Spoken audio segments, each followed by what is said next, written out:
حضرت امام حسین رضی اللہ تعالیٰ عنہ کا اتنا عظیم مقام اور مرتبہ، لیکن جب ہم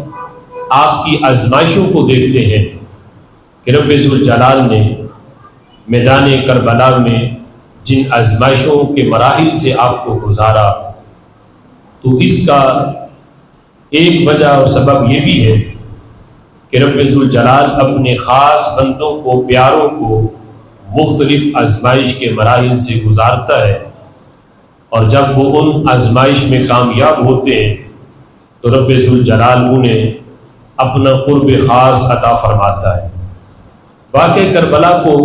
سامنے رکھ کے آج کچھ لوگ یہ بھی کہنا شروع کر دیتے ہیں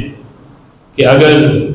حضرت امام حسین رضی اللہ تعالیٰ عنہ یا دیگر اہل بیت اطہار کے افراد وہ اگر اتنے اللہ کے محبوب تھے اور ان کا اتنا اگر مقام اور مرتبہ تھا تو ان پہ یہ آزمائشیں کیوں آئیں؟ کچھ لوگ یہاں تک کہنا شروع کر دیتے ہیں، خارجی ذہن والے، کہ اگر ان کے نبی، ان کے نانا جی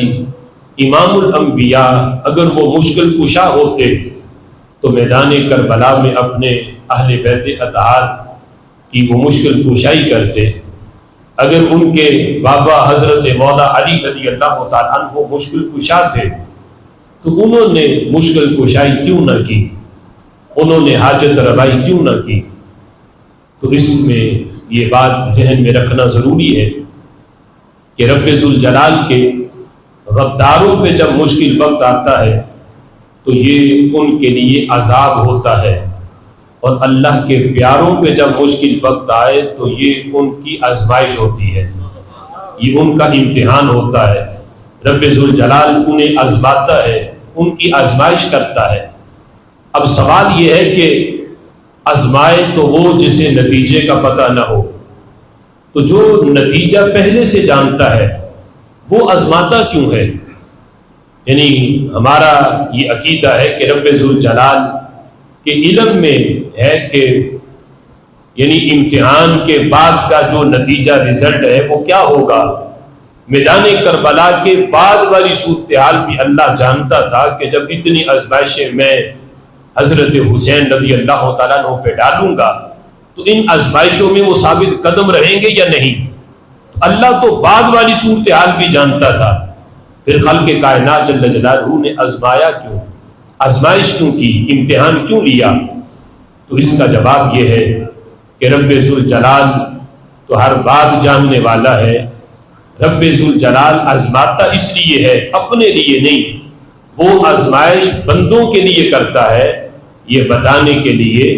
کہ کل کو کوئی یہ نہ کہے کہ رب ذوالجلال نے جنت کی سرداری ایسی حضرت امام حسین کو دے دی۔ اللہ فرماتا ہے یہ سرداری ایسے نہیں مل جاتی،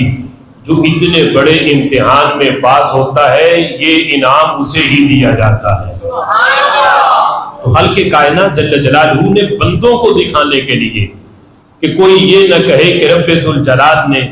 جنتی نوجوانوں والی سرداری کا انعام یہ ایسے ہی مل گیا حضرت امام حسین رضی اللہ تعالیٰ عنہ کو، تو یہ دکھایا کہ اس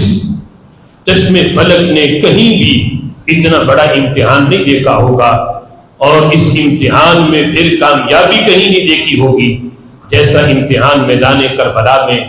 حضرت امام حسین رضی اللہ تعالیٰ عنہ نے دیا ہے، اور اس امتحان میں اول پوزیشن میں پاس بھی ہوئے ہیں۔ فرمایا جو اس لحاظ سے امتحان میں پاس ہو جنت کی سرداری بھی اسے ہی دی جاتی ہے۔